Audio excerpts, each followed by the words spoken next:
Hey guys, welcome back to another tutorial. Today, we're going to be going over this stylized car explosion logo reveal I worked on recently. Let me show you what we're going to be creating.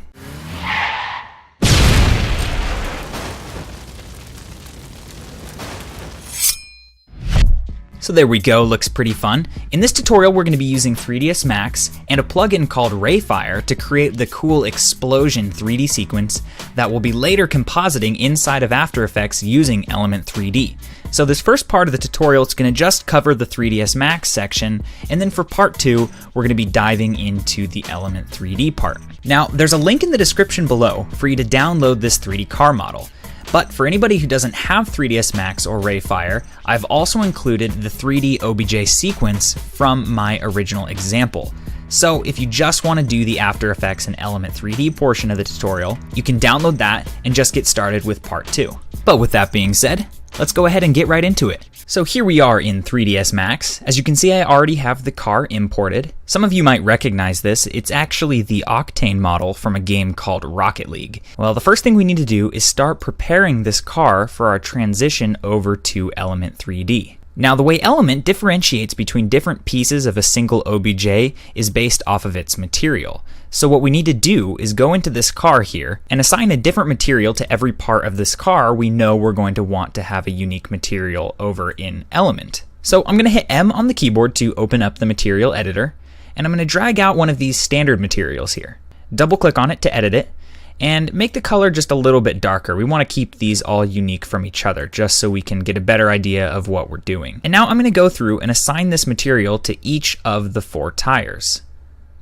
And now Element is going to read these all as one single object, allowing you to apply a unique material to all of them at the same time. So like I said before, what we need to do is go through applying materials to each piece of this car we know we want to change over in Element. So the window is going to be a good one, so I'll just drag out another material here, and I'll apply this to the window, and we can make this blue. How about that? That'll keep it separated. And now how about these rims? These rims are going to need their own material, so another standard material. I'll make this one, how about a light blue, and this is going to get applied to all 4 of these. And there's lots of small pieces all over this. Make sure you don't forget any. I'm just going to apply the blue to this little middle cap, just because I don't think it needs its own unique material. So as you're going through doing this, you might notice that there's a little problem. Not every single piece that you want to have a different material is its own unique object, which means that you're going to need to do something that takes a little bit of time and honestly can be a little tedious. So say I want this window frame here to be a different material than the rest of this car's body. Well, what you need to do is select the car, come up here to the Modify panel, and then select the Polygon tool. Now we can zoom in here and select, and then holding Control, continue selecting polygons that you want to change to their own unique material. Now I'm not going to make you watch me do this whole window frame, but this little section should make a good example. We can come over here and create a new material, and I'm going to double click and change this material to be, say, green, and then we can apply this material just to the selected polygons. So that way, now, if you deselect the polygon tool, there's just this little green piece. Now obviously you'd probably want to go around and select the whole window frame and probably the rest of each other window frame as well. However, that's what you're going to need to do to each piece that you want to assign a different material to on whatever car model you're working on. Now a quick pro tip for when you're selecting a lot of polygons is you can actually save that selection for later. I'll show you how to do that. So we're going to go over to our polygon selection tool again. And I'm just going to add to this green selection a little bit just so you can see what I'm talking about. So I'll just grab a few random ones and say I want to save this selection. You can actually scroll down here in the Modify panel until you see Material. And then I'm going to change the Set ID to, how about number 3. So now if you want to reselect them later, you can come down to the Select ID, choose number 3, and then press Select. And there's also a really cool material over here under this standard dropdown called the multi-sub object. And that's going to let you apply materials directly to material IDs. So since we just set these polygons to be on material ID 3, I'm going to drag this over to the slot for channel 3. And then I'm going to apply our multi-sub object material to the Octane. So make sure to deselect your polygon tool and then drag the multi-sub object over, and there you go. the green is now assigned to just channel 3. So that would just be a good way to stay organized if you're going through and adding a lot of materials to your model's body.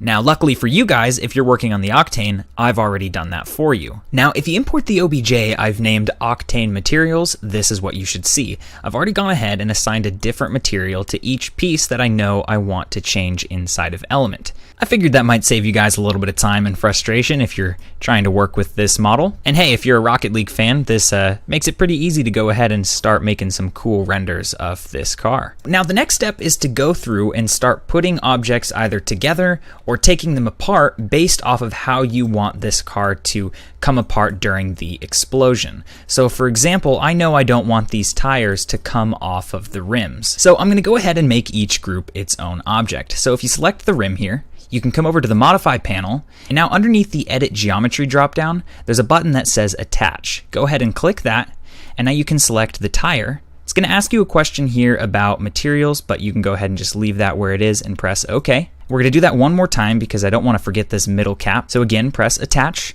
select the middle, click OK, and now if you look, this entire wheel is one big object. So we're going to go around and do that again for each of the remaining 3 wheels. And now after you've done that, we can start pulling the rest of the car apart into pieces. So for example, here's the spoiler back here. I don't want this whole thing to stay as one big chunk once this car gets exploded. I want these little holders here to go flying off in their own separate direction, as well as maybe these joints. So the way we're going to do that is select your object, click right here for the element selection tool, and then you can select one of these 2 pieces, and then underneath Edit Geometry, click Detach. You can name this if you want, but because there's going to be so many pieces, I'm just going to leave it at its default and click OK. And now if you look here, it's actually 2 separate objects. So again, I'm going to break off with the element tool this object, detach, OK. And then the joint, I want to come off all as one piece, so make sure you grab both the top and bottom, detach, OK. And now the one on the left here as well, top and bottom, detach, OK. And now let's continue doing what we just did, except for the rest of the car. So I'm going to select the body here, click the element tool, and let's break off this piece from the engine, so detach, OK. Let's do the other one on the other side. And another thing to note is that you can actually hold Control to select multiple pieces at the same time if you wish to break them all apart as one singular element. So I'm just going to do that for example. Now let's come over to the back. Maybe I want to break off this whole bar as one big piece. And now let's come over to the front. Maybe I want to detach this grille as one big piece. So holding Control, we can select all of these front pieces, and then just as before, click Detach. And now, for sake of example, the last thing I'm going to take off are these edge pieces that cover the tires. So one at a time, just detaching those.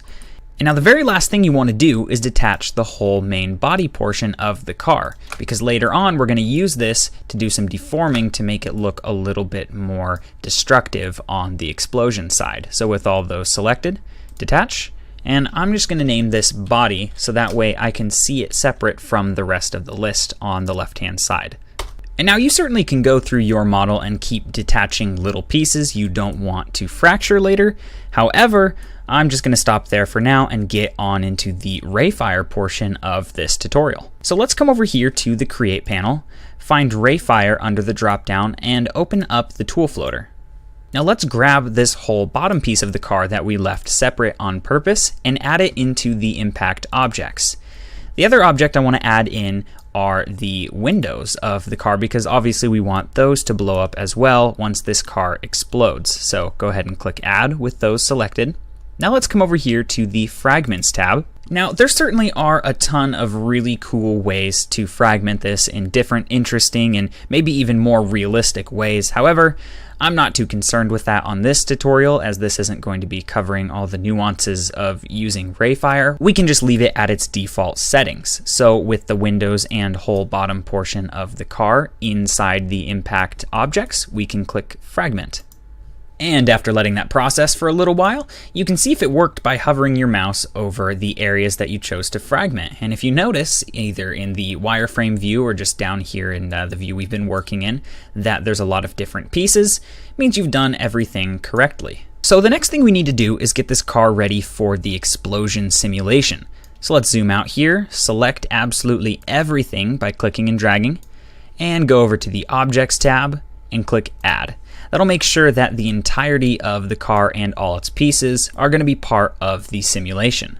The other thing I want to do is click on the Physics tab, scroll down here, and turn on Home Grid as Ground. This is going to allow all the pieces to have something to contact with without us having to create anything extra. And now what I want to do is create the bomb that's going to drive this simulation and make all these pieces go flying in different directions as we discussed before. So let's come up here under the Create tab, select Helpers, scroll down until you see Rayfire from the dropdown, and then click on RF Bomb.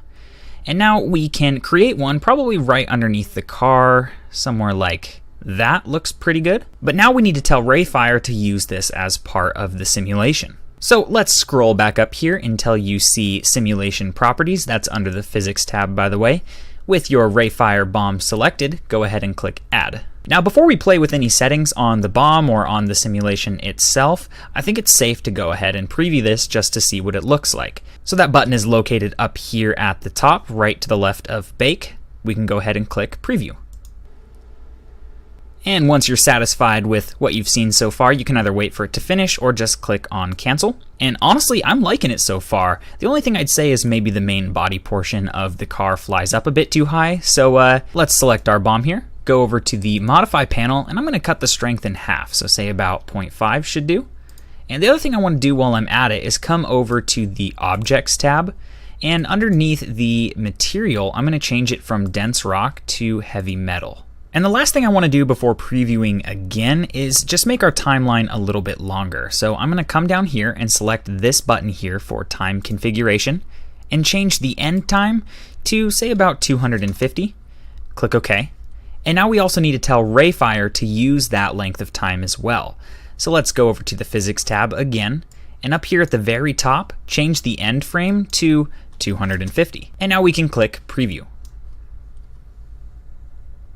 Honestly, I'm really happy with the way this is looking so far, so I think I'm ready to bake the simulation. And essentially what that means is it's going to turn this entire animation into a bunch of keyframes on every individual object in the scene, which is permanent after you click bake and let it go all the way through, so you probably want to save another copy of your scene before you go ahead and do that. That way if you want to go back and change anything, you're not just stuck with the simulation that you have. So with that being said, let's go ahead and click bake. And once that's completely finished, you should be able to preview it in real time in your timeline down here just by scrubbing through, or you can press the play button.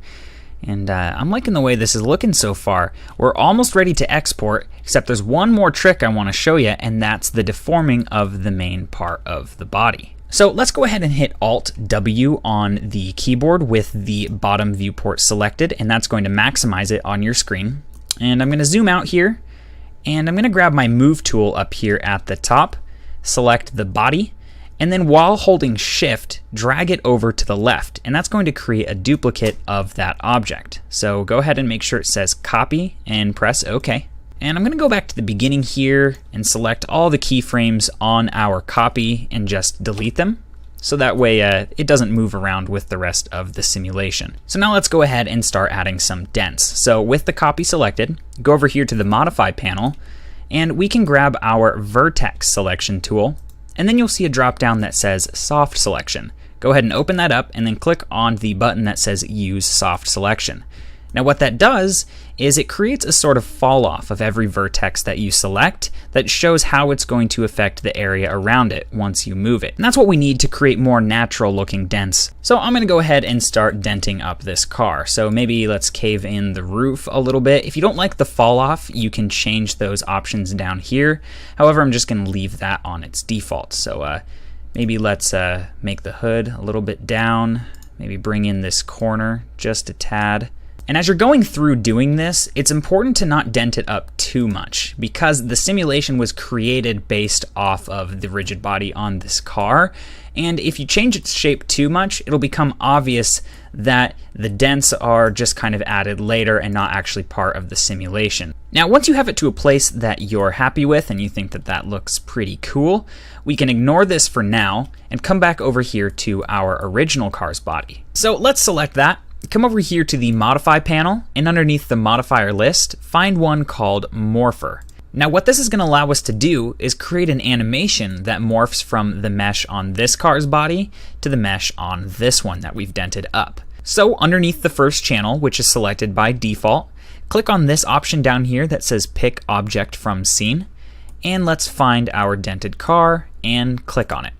Now what that's going to do is add it to this channel, so that way when we increase this value right here, it's going to start morphing to the dented version of that body, which is awesome because it's going to allow us to animate this, so that way after the explosion happens, there's suddenly a bunch of dents in the car. So let's go to the point in time when the explosion is just beginning to happen, so right here on this frame, and let's turn on the auto key feature. And now we need to create a keyframe for 0 in this value.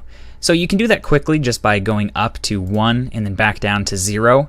And you can tell it created a keyframe because it suddenly is highlighted with this red outline. So let's go forward in time to say right about here. And let's turn this all the way up to 100. Now once you've done that, don't forget to turn off auto key. So that way once we play this back, what you're left with is the final animation of this car exploding, which means it's time for us to export the OBJ sequence and head over to Element 3D. And so to do that, what you're going to need is this OBJ export sequence script. Now you can find a link to that down in the description below. It's free over here on ScriptSpot, so download that. And then what you want to do is select everything in your scene that you know you want to export, which in our case is everything except for this duplicate body. So I just scrolled back here just so the pieces aren't everywhere and I can highlight them all at once. And with everything selected, we can come over here to our script and let's click and drag that into our scene. Now it's going to open up this little dialog box here asking you when you want the animation to start and end. The default for our timeline should do just fine. And you also need to specify a save location. So click open. You're probably going to want to create a new folder to put all of this in just to keep it organized. Give it a name, something like Car Explosion, and click OK. And now once you're ready, you can go ahead and click export. Now keep in mind that because there are a ton of tiny little objects in this scene, and it's having to export each one of them individually for every single frame, this process could easily take upwards of a few hours to complete. So make sure that you've set aside a good block of time, or maybe even just let this go overnight so you don't have to wait too long for it. But with that being said, once you have this completely exported, or you've just downloaded the one that I've provided for you in the description, that will conclude part 1 of this tutorial, which means we're going to be finishing this up over in Adobe After Effects with Element 3D, so stay tuned for that. But if you have any questions, feel free to leave me a comment or hit me up on Twitter. I always like helping you guys out. And as always, don't forget to like if you learned something and consider subscribing.